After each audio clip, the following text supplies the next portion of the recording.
My YouTube comments are toxic, and I'm just reporting them to the FBI. I'm going to have to save the contact in my phone. If you haven't subscribed to my YouTube, check it out at jbvo.me.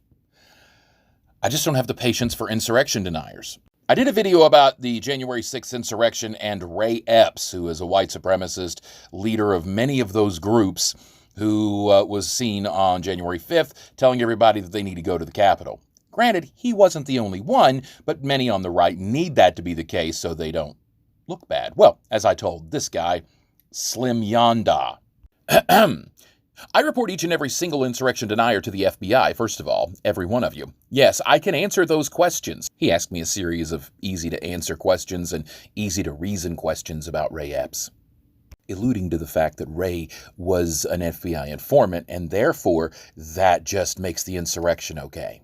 Why aren't you smart enough to figure it out? And why, if you aren't smart enough, don't you listen to people who are? Ego, pride, arrogance, narcissism, certainly. Guilt, most definitely. You can't answer any of these because that would lead you out of the rabbit hole and into the reality-crushing understanding that you were grifted, manipulated, and used by an inept con man to advance a dangerous white evangelical nationalist agenda. Then you might see the lives your support cost, those ideas and attitudes you mocked and parroted, and then your feeble psyche might have to wrap itself around the actual damage your blind loyalty to a hate cult built on the foundational support of uneducated simpletons who are just angry and don't know no better.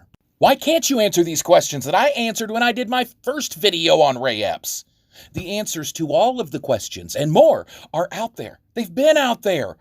You just got to be smart enough to dig deeper than the headline and know how to validate your source for objectivity, something only college teaches. But your side demonized education for decades made it so hard to make it financially worthwhile, thus dumbing down America to where an actual bloody fascist attempts a coup and assassination of his vice president for not doing something illegal and unconstitutional while not peacefully transferring power for the first time in our country's history. So tell me again, boy, what are you so proud of?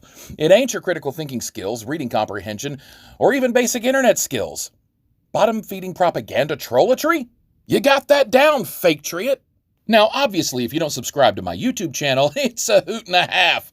You should. The comments on TikTok are short and filtered through TikTok. The comments on YouTube, oh my God, the filter doesn't even catch half of it. They're toxic. They're dangerous.